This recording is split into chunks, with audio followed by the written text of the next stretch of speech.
이 새벽에 우리에게 주시는 하나님의 말씀은 시편 89편 38절에서 52절까지의 말씀입니다. 제가 가지고 있는 성경책으로 구약 868쪽에 있습니다. 하나님의 말씀을 받들어 읽겠습니다.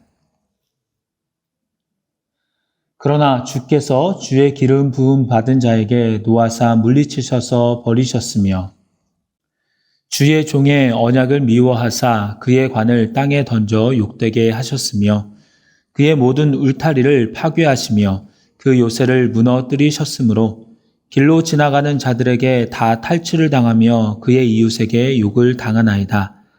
주께서 그의 대적들의 오른손을 높이시고 그들의 모든 원수들은 기쁘게 하셨으나 그의 칼날은 둔하게 하사 그가 전장에서 더 이상 버티지 못하게 하셨으며 그의 영광을 그치게 하시고 그의 왕위를 땅에 엎으셨으며 그의 젊은 날들을 짧게 하시고 그를 수치로 덮으셨나이다. 여호와여 언제까지니까? 스스로 영원히 숨기시리이까? 주의 노가 언제까지 불붙듯 하시겠나이까? 나의 때가 얼마나 짧은지 기억하소서. 주께서 모든 사람을 어찌 그리 허무하게 창조하셨는지요. 누가 살아서 죽음을 보지 아니하고 자기의 영혼을 수월의 권세에서 건지리이까? 주여, 주의 성실하심으로 다윗에게 맹세하신 그 전에 인자하심이 어디 있나이까? 주는 주의 종들이 받은 비방을 기억하소서. 많은 민족의 비방이 내 품에 있사오니 여호와여, 이 비방은 주의 원수들이 주의 기름 부음 받은 자의 행동을 비방한 것이로소이다. 여호와를 영원히 찬송할지어다. 아멘, 아멘. 이 시간에는 하나님의 본심이라는 제목으로 말씀을 나누도록 하겠습니다. 시편 89편은 하나님께서 다윗에게 베푸셨던 약속과 은혜를 기억하며 하나님의 영광과 오래 참음에 대해서 노래하는데요. 35절과 36절을 보더라도 내가 나의 거룩함으로 한번 맹세하였은즉 다윗에게 거짓말을 하지 아니할 것이라. 그의 후손이 장구하고 그의 왕위는 해같이 내 앞에 항상 있으며 라고 기록합니다. 하나님께서 항상 다윗과 함께 하시겠고 그의 나라를 해같이 영원토록 하나님 앞에 있게 하시겠다고 약속하셨다고 합니다. 시인은 이런 좋으신 하나님을 찬양하고 있습니다. 그런데 오늘 본문인 38절부터는 그 어조가 조금 다른 것을 볼 수가 있습니다. 38절은 그러나로 시작합니다. 37절까지는 과거에 하나님께서 베푸신 약속과 그 은혜를 기억하고 추억하는 것이었다면 38절부터는 현재를 말하고 있습니다. 분명 과거에 하나님께서 약속하셨습니다. 그러나 현재 우리들은 고통 중에 있다는 것입니다. 그러나 주께서 주의 기름 부음 받은 자에게 놓아사 물리치셔서 버리셨다라고 합니다. 기름 부음 받은 자는 다윗의 후손들을 가리키는 것입니다. 다윗의 후손들은 대대로 남유다의 왕이었습니다. 그러나 하나님이 그들에게 노하셨고 그 결과 물리치셨고 버리셨다고 합니다. 또한 39절에 보면 주의 종의 언약을 미워하사 그의 관을 땅에 던져 욕되게 하셨다라고 합니다. 주의 종의 언약이라고 하는 것은 다윗의 언약입니다. 하나님께서는 다윗에게 이렇게 약속하십니다. 사무엘하 7장 14절과 15절에 보면 내가 내 앞에서 물러나게 한 사울에게서 내 은총을 빼앗은 것처럼 그에게서 빼앗지는 아니하리라. 내 집과 내 나라가 내 앞에서 영원히 보존되고 내 왕위가 영원히 견고하리라. 다윗의 자손인 남유다의 왕들과 백성들은 이 하나님의 약속, 다윗과 약속하신 하나님의 약속을 기억하고 있었습니다. 그러기에 그들은 남유다의 왕은 다윗의 자손이어야만 하고 그 자손들이 왕위를 차지하고 있는 한 하나님께서 남유다를 보호하실 것이라고 믿고 있었습니다. 하지만 시인이 시를 쓰고 있는 현재 남유다는 고통과 고난을 받고 있습니다. 모든 울타리가 파괴되었고 요새는 무너졌습니다. 지나가는 자들에게 탈취를 당하며 이웃에게 욕을 당하고 있습니다. 이것으로 보아 남유다는 다른 나라에게 침략을 당하여 모든 요새가 무너졌고 왕조도 무너졌으며 백성들은 이방인들에 의해서 노략당하고 있음을 알고 있습니다. 이렇게 고통받고 있는데 더 억울하게 생각되는 것은 하나님이 이러한 고통을 허락하셨을 뿐만 아니라 대적을 더 높여주셨다는 겁니다. 42절과 43절에 보면 주께서 그의 대적들의 오른손을 높이시고 그들의 모든 원수들은 기쁘게 하셨으나 그의 칼날은 둔하게 하사 그가 전장에서 더 이상 버티지 못하게 하셨으며 라고 하죠. 왜 저들의 편이 되어주셨습니까? 왜 저들의 편이 되어주셔서 대적들의 손은 높아지고 기쁘게 하셨습니까? 그리고 왜 우리는 도와주지 않으셔서 전장에서 버티지 못하고 지게 만드는 겁니까? 이렇듯 하나님을 향한 원망에는 하나님이 우리 편이 되어주시지 않았다는 생각이 깔려 있습니다. 그런데 사실 이스라엘 역사를 되돌아봤을 때 하나님은 고통과 어려움을 주시기 전에, 심판을 주시기 전에 항상 선지자를 보내서 경고하셨습니다. 죄에서 돌이켜 떠나서 하나님의 말씀 앞에 서며 그 말씀대로 나아가라는 것입니다. 남유다가 멸망하기 직전 하나님은 예레미야 선지자를 통해 이렇게 말씀하십니다. 예레미야 25장 5절부터 7절입니다. 그가 이르시기를 너희는 각자의 악한 길과 악행을 버리고 돌아오라.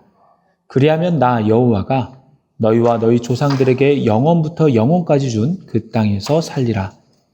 너희는 다른 신을 따라다니며 섬기거나 경배하지 말며 너희 손으로 만든 것으로서 나의 노여움을 일으키지 말라. 그리하면 내가 너희를 해하지 아니하리라 하였으나 너희가 내 말을 순종하지 아니하고 너희 손으로 만든 것으로서 나의 노여움을 일으켜 스스로 해하였느니라 여호와의 말씀이니라. 하나님은 끊임없이 돌아오라고 말씀하셨습니다. 우상을 섬기지 말고 하나님만 바라보라고 합니다. 그러면 이전의 약속대로 가나안 땅에서 영원히 살 것이며 평안할 것이라고 합니다. 하지만 백성들은 그 말을 듣지 않죠. 그러기에 어려움을 겪게 되는 것입니다. 하지만 하나님은 벌 주고 어려움을 겪게 하시는 것을 기뻐하시는 분이 아닙니다. 예레미야 애가 3장 3절에 보면 주께서 인생으로 고생하게 하시며 근심하게 하심은 본심이 아니시로다라고 밝히고 있습니다. 하나님은 신실하신 하나님이시요 약속을 기억하시며 지키시는 분이십니다. 그러기에 어떻게든 왕위를 이어가게 하시며 백성들이 평안하게 살기를 바라시는 분입니다. 하지만 그렇다고 죄 가운데 살아가면서 하나님을 떠나는 삶을 살아가는 것까지 용납하시면서 가만히 두지는 않으십니다. 그러기에 돌아오지 않을 때 고생하고 근심하게 하시지만 그것은 깨닫고 주를 향하기 위한 도구라는 것이죠. 그것이 본심이 아니라는 겁니다. 마치 부모가 자녀를 사랑하여서 모든 것을 주고 싶지만 그 자녀가 그렇게 가다가는 완전히 엇나가고 잘못될 때 훈계를 하는 것과 같은 이치라고 볼 수가 있습니다. 이 사실을 시편 기자도 압니다. 그러기에 45절까지는 자신과 이스라엘의 상황을 말한 다음에 46절부터는 하나님의 자비하심과 신실하심에 근거하여 호소하며 질문합니다. 첫 번째 질문은 46절입니다. 여호와여 언제까지니까? 하나님 언제까지 숨을 쉬겠습니까? 언제까지? 주님의 진노가 이렇게 계속되겠습니까? 중단된 자비, 지속되는 주님의 심판 속에서 계속 기다릴 수 없다는 것입니다. 주님은 영원하시지만 본인들은 시간이 제한적이고 인생이 짧기 때문에 이러다가 죽을 수 있다는 것이죠. 인간의 연약함에 호소하면서 질문하는 것이죠. 두 번째 질문은 49절입니다. 주여, 주의 성실하심으로 다윗에게 맹세하신 그 전에 인자하심이 어디 있나이까? 하나님이 다윗에게 약속하신 것은 다윗의 선함 때문만은 아니었습니다. 아무리 다윗이 선하고 신실하다고 한들 여전히 크고 작은 죄를 가까이 하는 죄인일 수밖에 없습니다. 하지만 하나님께서는 다윗을 기쁘게 여기셔서 그에게 맹세하신 것은 늘 변함없이 그를 사랑하시는 하나님의 인자하심과 사랑 그리고 성실에 기반한 것입니다. 그러기에 다윗 언약의 사무엘하 7장에 보면 만일 죄를 범하더라도 사울과 같이 은총을 빼앗기지는 않고 매와 인생의 채찍으로 징계한다라고 하였습니다. 이것은 끝까지 포기하지 않으시고 사랑하시겠다는 하나님의 각오이죠. 그러기에 이것을 시편 기자도 알기 때문에 그때 하나님이 이전에 다윗에게 맹세하셨던 그 인자하심이 어디 있냐고 그 인자하심을 끝까지 나타내달라고, 다시 나타내달라고 요청하고 있는 것입니다. 이러한 요청 속에서 시의 마무리를 짓는데 52절은 하나님을 찬양하고 있습니다. 여호와를 영원히 찬송할지어다. 아멘 아멘. 이 마지막 절은 시편 89편의 마지막이기도 하면서 전체 시편 상권을 마무리하는 송영인데요. 비록 현실 속에 어려움이 있고 답답함이 있지만 우선 여호와 하나님을 찬양합니다. 영원히 찬양한다는 것입니다.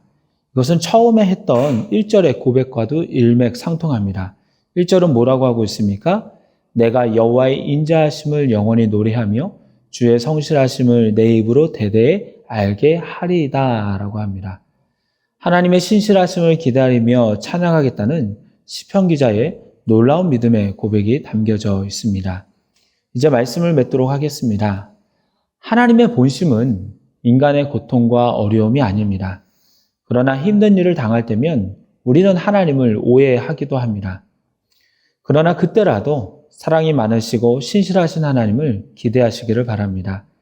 기대하며 약속을 믿고 신뢰하고 기도하고 그때라도 하나님을 찬양하는 것을 놓치지 마시기 바랍니다.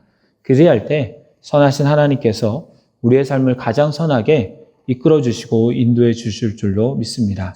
기도하겠습니다. 신실하신 하나님, 늘 우리와 함께 하시고 우리의 삶을 인도하여 주시니 참으로 감사를 드립니다.